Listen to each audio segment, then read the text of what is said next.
नमस्कार। हम लोग ज्ञानेश्वरी और गीता देख रहे हैं। आज 7वां अध्याय और 12वां श्लोक। ये चैव सात्विका भावा राजसा तामसाश्चैये मत्त एवेति तान् विद्धि न त्वहं तेषु में ये मयि। कि भगवान कह रहे हैं कि वो सात्विक, राजसिक और तामसिक ये सारे गुणों से, भाव से भरा हुआ है, वो मेरे में है, लेकिन मैं उनमें नहीं हूँ। तो एक बार एक मजाक हो गई। या तो आप बोलिए, या जब इसमें एक जगह आया है, या तो आप बोलिए कि आप निवृत्तिनाथ के शिष्य हो, या तो आप बोलिए कि आप गीता सुना रहे, या तो आप बोलिए कि आप सात्विक है, राजसिक है या तामसिक है, लेकिन इसके परे इसका मतलब क्या है? तो वो कह रहे हैं कि सात्विकता यानी शुद्ध सात्विक गुण, कि सबसे अच्छा रहने का, शांत रहना, ये सात्विक गुण है। शुद्ध सात्विक गुण यानी जिसको परमार्थ अच्छा लगता है, जो हरदम अच्छे मार्ग पे ही चलता है। राजसिक गुण है ना, मेरे को ये चाहिए, मेरे को वो चाहिए, मैं बहुत अमीर बनूंगा, मेरे पास से सत्ता चाहिए, मेरे को ये चाहिए, वो चाहिए, मेरा ही नाम रहना चाहिए और मेरे जैसा कोई नहीं दुनिया में। इसको राजसिक गुण कहते हैं। और तामसिक गुण है ना, मारो, काटो, झगड़ा करो, बाद में दूसरी की गलतियां निकालो और गलतियां निकाल के हंसने का उसके ऊपर, ये जो सारे जो राक्षस लोग जो करते हैं वो तामसिक गुण में आता है। और एक बात है, केवल ये एक्सट्रीम तामसिक गुण है। राजसिक भी जो गुण बताए वो भी एक्सट्रीम है, सात्विक के भी बताए वो सारे एक्सट्रीम है। ठीक है। उसकी और एक साइड ऐसी है कि शुद्ध सात्विक गुण से हम लोग संसार और अपना सब कुछ अच्छा कर सकते हैं, 2% बुद्धि से भी। राजसिक गुण में आवश्यक जो नीड बेस्ड जो रहते हैं, जितना खाना खाना चाहिए, जितनी अपने इंद्रियों को जो भी आवश्यक है वो देना चाहिए। जैसे मेरे स्वामी जी कहते थे, सांस जितना लेना है, अपने पल को जितने से खोलना बंद करना, जो बुद्धि से जो सोचना है वो। बाद में सांस का बताया, जैसे सांसें लेना वगैरह, जीवा से जो भी बोलना है, जितना आवश्यक है उतना ही खाना चाहिए। तामसिक में, नींद तामसिक में आता है, जितना आवश्यक है उतना सोने का, उससे ज़्यादा सो गए तो आलस आ जाता है। देखिए, नहीं, ये जो बैलेंसिंग एक्ट रहता है अपने ज़िंदगी में, शूरस्य धारा निशिता रहता है, कि जैसे हम लोग तलवार के नोक के ऊपर चल रहे, धार के ऊपर चल रहे, ऐसे लगता है कभी कभी कि यार कैसे करने का। अभी थोड़ी सी गलती की तो इधर, थोड़ी सी गलती की तो उधर, या तो हम इधर खाई में गिरेंगे तो इधर खाई में गिरेंगे, ऐसा नहीं। तो इसलिए सावधता से रहो, ऐसा वो श्री कृष्ण कह रहे हैं। वैसे भी सत्व रजतम गुण, जैसे ब्रह्मा विष्णु महेश, ये सारे मेरे से आए। जन्म देना, पालन पोषण करना, मृत्यु देना वगैरह सारे, इनके पहले भी मैं था, इनके बीच में भी मैं हूँ और आगे में भी मैं ही रहने वाला हूँ। तो सत्व रजतम ये ऐसा मतलब नहीं कि ब्रह्मा सत्व, रजन विष्णु और तमय शिव, ऐसा बिल्कुल नहीं है। कहीं एक जगह लिखा था, मैं इसलिए एक्सप्लेन करके बता रहा हूँ। हर व्यक्ति, हर शक्ति, हर कण, हर समय, हर सिचुएशन में ये सारे तीनों के तीनों गुण हर जगह दिखते हैं, हर व्यक्ति, हर कण में। ठीक है। तो हमें ये सारा चीज़ें बैलेंस करके रहना चाहिए। जैसे आप देखिए कि आयुर्वेद शास्त्र में भी दिया गया है, योग में जो अष्टांग योग है उसमें भी सारा बैलेंसिंग एक्ट दिया गया है।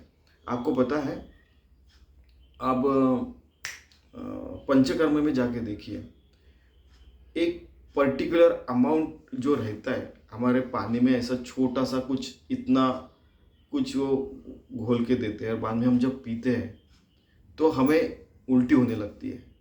थोड़ा ज़्यादा दिया तो आदमी जयराम जी की कह सकता है, थोड़ा कम दिया तो उल्टी आती ही नहीं है। तो एक पर्टिकुलर मात्रा रहती है। ऐसे खुद की पर्टिकुलर मात्रा, हर किसी का धर्म अलग रहता है, हमने पहले देखा। वैसे हमने डिसाइड करना चाहिए कि कितना हमने खाना खाया तो हमको ज़्यादा नींद नहीं आती, कितना बोला तो हमको उसका अहंकार नहीं आता है, कितना बोला तो झगड़ा होता नहीं है। ये हमने डिसाइड करना चाहिए, और धीरे धीरे धीरे धीरे होते रहता है। पहले पहले जब शुरुआत करते हैं तो अपने को 10 मिनट पढ़ाई भी बहुत लगती है। नहीं, बच्चे को 1 घंटा पढ़ाया बहुत हो गया, 1 घंटा पढ़ना बहुत हो गया। 4-5 साल का बच्चा, उसको खेलने दीजिए बाकी 23 घंटे, वैसे तो 12 घंटा सोनेगा ही है उसका। तो ऐसा फिर धीरे धीरे 10 मिनट, 15 मिनट, 1 घंटा, 1.5 घंटा, ठीक है। ऐसा वो पढ़ाई का जैसे समय बढ़ता है, वैसे ही हमारी भी ज़िंदगी में अच्छे गुण, सत्व गुण वगैरह हरदम ऐसे बढ़ने चाहिए, सत्व गुण बढ़ना चाहिए। आखिर में शुद्ध सात्विक गुण होके हम लोग भगवान से एकरूप होने चाहिए। फिर वो क्या होता है, योगी हो गए, भक्त हो गए, तो भगवान हमारे तरफ से वो सारी जिंदगी जी लेता है, हम हमारे शरीर के अंदर आके वो जीता है, ऐसा भी समझ सकते हैं। हमारी चैतन्य में काया हो जाती है। ठीक है, तो ये सारा बैलेंसिंग एक्ट हमने करना चाहिए। अभी ज्ञानेश्वर महाराज क्या कह रहे हैं, जे सात्विक हन भाव का रजतमाती सर्व ते मम रूप संभव ओळखतु, कि सात्विक, राजसिक और तामसिक ये मेरे से निकले और मेरे में ही है, लेकिन मैं उनसे अलिप्त हूँ ऐसा तू जान ले। हे झाले तरी माझ्या ठाई परी यया माझी मी नाही, जैसे स्वप्नीच्या डोही जागृती न बुडे। यानी ये सारे मेरे जगह है, ठाई यानी मेरे जगह है, लेकिन मैं इनमें नहीं हूँ। जैसे नींद, गहरी नींद में गए तो जागृति नहीं रहती, कितना बढ़िया उदाहरण। लेकिन हर हर जो एग्जाम्पल है, उदाहरण है, उसको मर्यादा रहती है। ना तरी रसाचीची सुघट, जैसे बीज कणिका तरी घनवट, परी तियेस्त होय काष्ट अंकुर द्वारे, कि छोटा सा बीज रहता है, उसको रस दिया, नरिशमेंट दिया, तो उसका बड़ा वृक्ष हो जाता है, और उसमें कास्ट है, लकड़ी जैसा एक ऐसा बुनता है, ऐसा पूरा लॉक तैयार हो जाता है, उसके ऊपर फिर बहुत सारी ब्रांचेस आ जाती है। ठीक है, मग त्या काष्टाचा ठाई सांगपा बीजकण असे काही, तैसा मी विकारी नहीं जरी विकारला दिसे, कि उस काष्ठ में, उस लकड़ी में बीज पण तो दिखता नहीं है कि नहीं? और फिर भी हम लोग बोलते कि बीज से तो वृक्ष निर्माण होते हैं। वैसे ये सारे जो वृक्ष पूरा, जैसे कोई कहता है ना कि वट वृक्ष है पूरा, वो बीज से निकला हुआ। बीज क्या? ओंकार बीज जो है, जो हिरण्यगर्भ है, उससे पूरा निकला हुआ ये इसे। ठीक है, प्रणवाद से हमने कल देखा था। तो उसमें मेरे में ऐसे विकार ढूंढते लोग, और ये तो ऐसा है, इसमें ये गलती है, इसमें ये गुण नहीं है, उसमें वो गुण नहीं वगैरह। लेकिन जो जैसा उसको भगवान ने एक्सेप्ट कर लिया भाई, उसकी कुछ ना कुछ तो साधना होंगे। अदरवाइज हर कोई एक रोबो जैसा, एक जैसे हर व्यक्ति हर शक्ति दिखती, वैसा नहीं है। हर व्यक्ति, हर शक्ति, हर कण, हर घड़ी अलग अलग दिखती है। और रोबो में भी कुछ ना कुछ 0.0001 बिलियन था, यानी 1/100 करोड़ में कुछ ना कुछ अलग अलग रहता ही है। ठीक है, चलो आगे चलते हैं। वो बहुत हर उदाहरण को एक जैसे मर्यादा रहती है, वो बात कर रहे हैं। तो इसमें विकार दिखते हैं, लेकिन विकारों में मैं नहीं हूँ। पै गगनी उपजे आभा परी गगनी उपजे, यानी गगन में, आकाश में बादल आते आप, परी ते गगन नाही केवळ, अथवा आभाळी हो सलील ते अभ्र नहीं। जब सलील वारा हवा आती है तो वो सारे ढग निकल जाते हैं।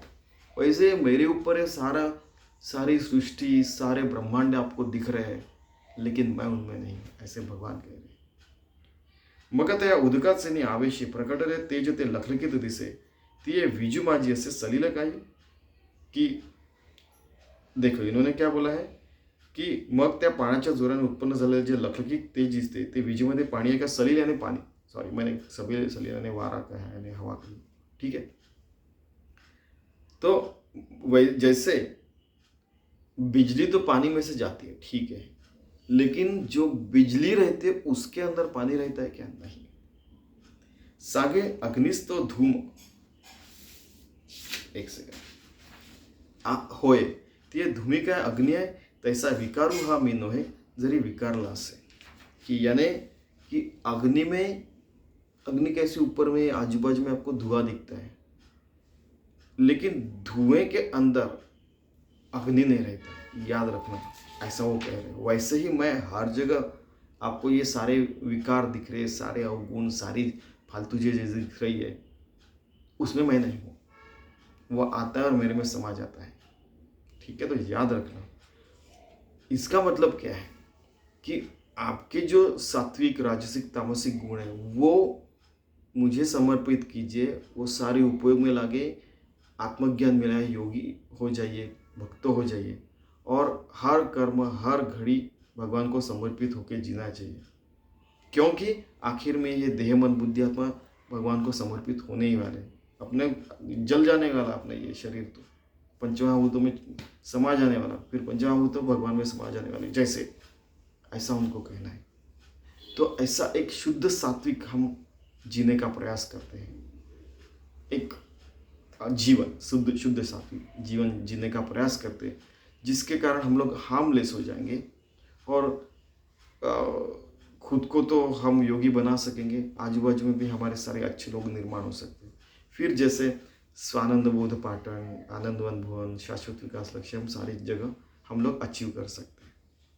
ठीक है, धन्यवाद।